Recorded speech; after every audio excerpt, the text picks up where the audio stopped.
Bonjour. En ce 1er janvier 2021, nous nous retrouvons non pas pour une marche pour la paix, comme c'était une habitude depuis de nombreuses années, mais pour dire par écran interposé que la paix a du prix à nos yeux. À nouveau, Sant'Egidio veut dire avec toutes et tous paix sur toutes les terres. Le monde est en mouvement, en changement. Nous vivons un changement d'époque. Alors que nous connaissons pendant cette pandémie du coronavirus un temps suspendu, il y a un temps nouveau à chercher.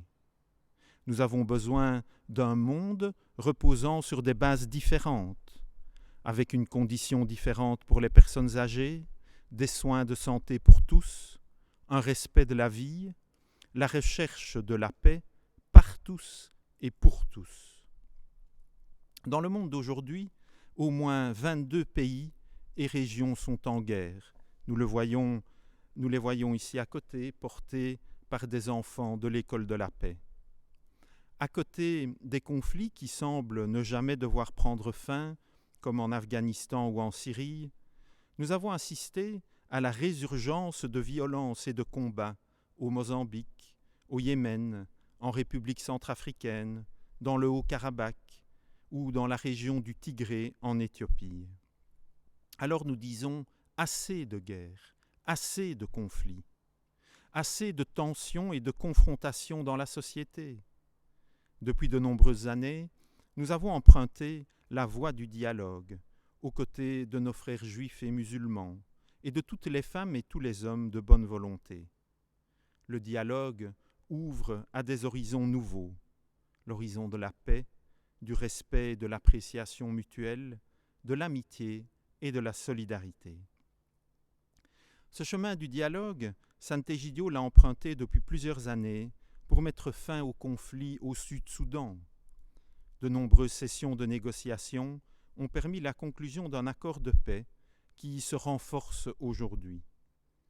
Un autre événement positif en 2020 est la poursuite de l'arrivée de réfugiés avec les couloirs humanitaires en provenance du Liban pour des Syriens et du camp de Lesbos en Grèce. La paix est possible. Et aujourd'hui, avec Monseigneur Jean-Pierre Delville, le rabbin Yoshua Neichmann et l'imam Frank Amin Hensch, nous nous joignons à l'appel du pape François, lancé depuis la place Saint-Pierre à Rome ce midi, pour dire que la paix est possible et qu'elle dépend aussi de nous. Heureux les doux, car ils obtiendront la terre. Oui, par la douceur de nos vies, nous gagnerons la terre à la paix et à la solidarité. Et à présent, j'appelle Monseigneur Jean-Pierre Delville, évêque de Liège, à prendre la parole.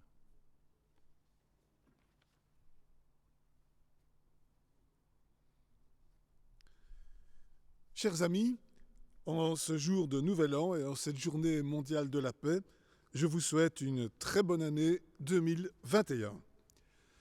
C'est pas évident, me direz-vous, puisque nous commençons cette année sous le signe de la crise sanitaire. Et cependant, il y a de l'espoir. Le pape François a voulu nous adresser un message en donnant comme thème à cette journée mondiale de la paix la culture du soin comme parcours de paix. Prendre soin les uns des autres, c'est ce qui a été fait à grande échelle cette année-ci. Beaucoup se sont engagés dans le soin mutuel. Et nous remercions tout spécialement les personnes qui se sont engagées dans le corps médical et dans les soins de santé. Et puis ce vaccin qui est tant attendu a fait aussi l'objet d'une solidarité internationale. C'est aussi un acquis de cette année-ci qui va se développer l'an prochain. Comme chrétiens, nous sommes heureux de nous inspirer de Jésus, qui prenait soin des malades, qui était attentif à ceux qui étaient dans la difficulté et qui les guérissait. Le soin et le soin mutuel, c'est aussi une voie de paix. C'est une voie de paix pour l'humanité, spécialement pour les personnes qui sont victimes de la guerre. La culture du soin, c'est une culture basée sur des principes sociaux, de solidarité, de respect mutuel, d'intérêt mutuel les uns pour les autres, de respect et d'accueil et de compassion. Et ces principes, le pape les appelle une boussole pour diriger le navire de l'humanité.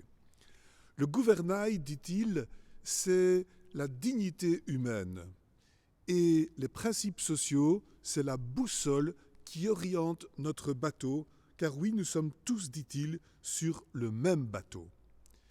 Les religions ont un rôle important à jouer, car elles sont à la base de ces principes sociaux et vivent ce sens de la solidarité, de la dignité humaine et du soin des plus démunis. Et c'est pourquoi nous sommes là ensemble aujourd'hui, le rabbin Nejman, l'imam Frank Hensch et moi-même pour représenter les différentes religions et nous engager ensemble pour la paix. Nous vivons ainsi la fraternité universelle dont parle le pape François, une amitié qui dépasse les frontières, qui dépasse les ethnies, une amitié sociale qui est basée sur le respect mutuel, sur l'art de la rencontre. Alors, soyons tous des artisans de paix dans cette année 2021 et dans cet esprit, je vous invite à vivre cette année dans l'espérance, comme un parcours de paix et une source de joie pour chacun et chacune d'entre vous et pour toute l'humanité. Bonne année 2021 à tous et à toutes.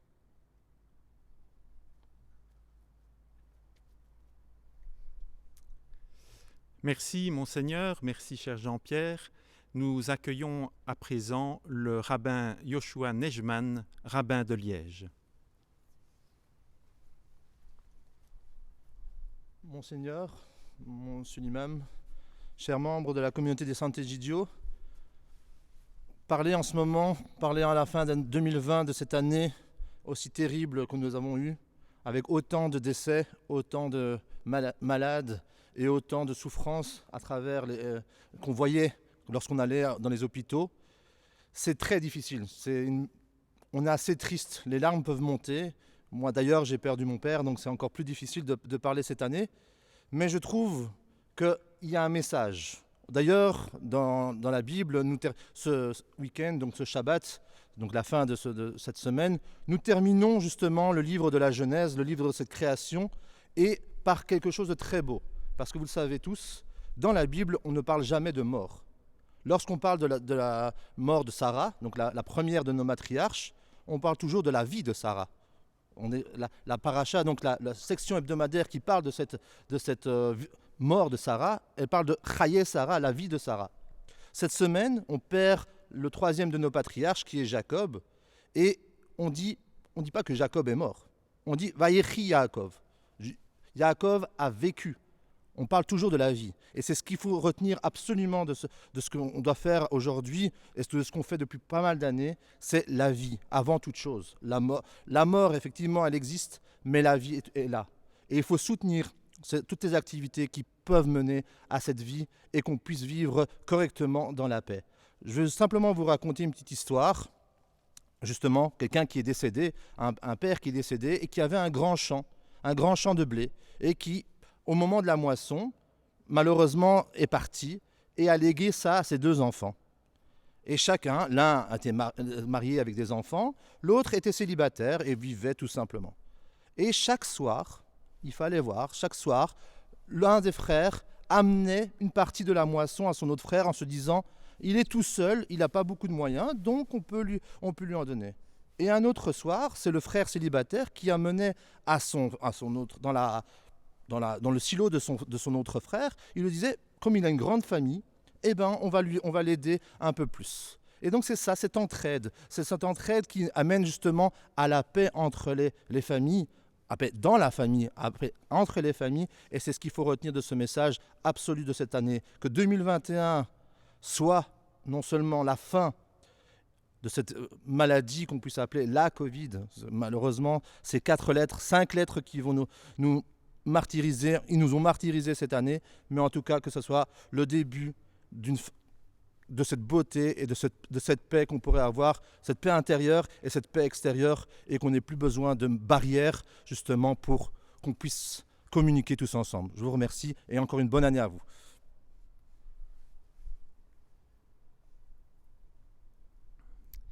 Merci, monsieur le rabbin. Et maintenant, nous accueillons l'imam Franck Hensch, qui représente aujourd'hui l'Union des mosquées de la province de Liège.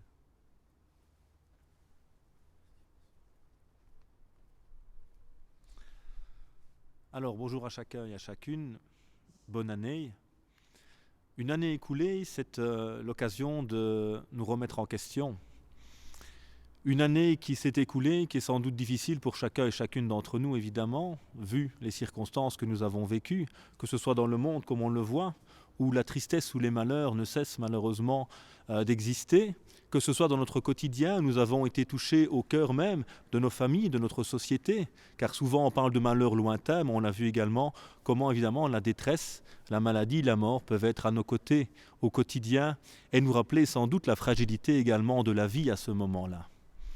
Alors une nouvelle année, sous le signe de la paix, c'est également l'occasion de se dire qu'une année finalement, c'est un ensemble de jours qui ne prend de sens que par nos actes.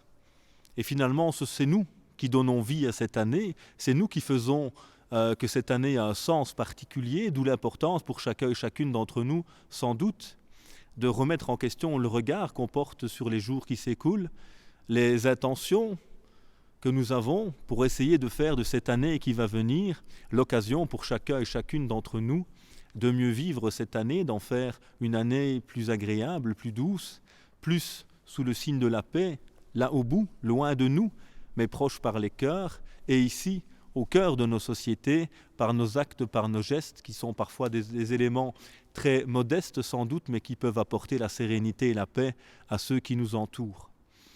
Alors la paix, c'est quelque chose de central, je pense, dans l'ensemble de nos religions et pour l'ensemble des êtres humains. C'est une qualité naturelle ou un état naturel que cherche chaque être humain finalement. Et dans un texte, le prophète nous rappelle justement que la paix est un nom de Dieu, as-salam en arabe, et que Dieu a établi celle-ci sur la terre. Allons répandre la paix autour de vous. Et la paix, c'est bien plus qu'un mot. Dire la paix est facile. Mais le plus difficile pour nous, c'est sans doute d'abord de goûter à la paix. Car c'est en goûtant cette paix intérieure qu'on pourra être les acteurs et les actrices, justement, de cette paix que l'on cherche à développer autour de nous. Et donc essayons les uns et les autres, quelles que soient nos convictions, notre regard finalement sur la vie et le sens qu'on donne à celle-ci, soyons ces acteurs et ces actrices qui cherchons à vivre la paix, à vivre en sérénité, pour pouvoir promouvoir celle-ci autour de nous. Et dernier élément, je profite de cette occasion pour remercier mes amis de nos différentes religions, tous nos amis d'ailleurs, quelles que soient leurs convictions, parce que c'est notre humanité avant tout qui nous rassemble, chacun mu évidemment par le message qui donne sens à sa vie, mais je souhaiterais à nouveau que nous nous engagions chacun et chacune pour plus de paix, pour plus de contact, pour plus d'humanité, pour plus de solidarité, et ce sont ces actions symboliques aujourd'hui, devant une caméra aujourd'hui, mais qui en réalité sont souvent très présentes au quotidien, même si ce n'est pas vu, car on s'arrête toujours sur le train qui est en retard et jamais sur celui qui est à l'heure. Mais les relations de fraternité que nous avons ici, dans les différentes communautés, sont des relations qui se concrétisent au quotidien dans plein de petites choses qui font que chacun et chacune sont les acteurs et les actrices de la paix, de la sérénité et de plus d'humanité au cœur de nos sociétés. Encore une bonne année à chacun et chacune sous le signe de la paix par notre engagement pour celle-ci. Merci.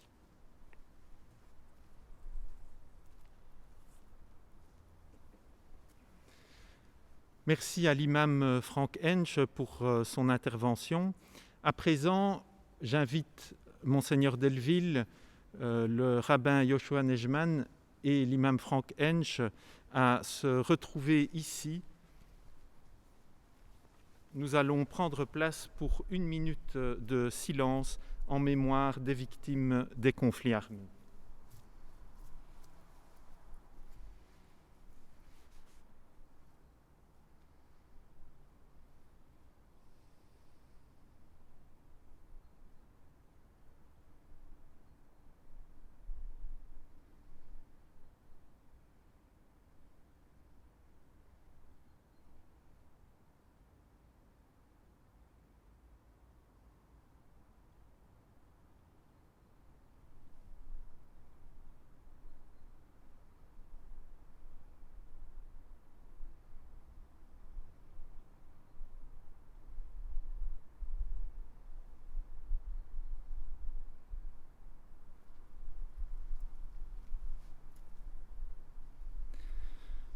Je vous remercie pour votre attention. Nous sommes très heureux d'avoir pu, malgré tout, malgré les circonstances, nous retrouver en ce 1er janvier, journée mondiale de la paix de l'Église, avec Monseigneur Delville, l'imam Frank Hensch, le rabbin Joshua Neshman, et de tout cœur, ensemble, depuis Liège, nous vous souhaitons encore une bonne année 2021, mais surtout une année de paix.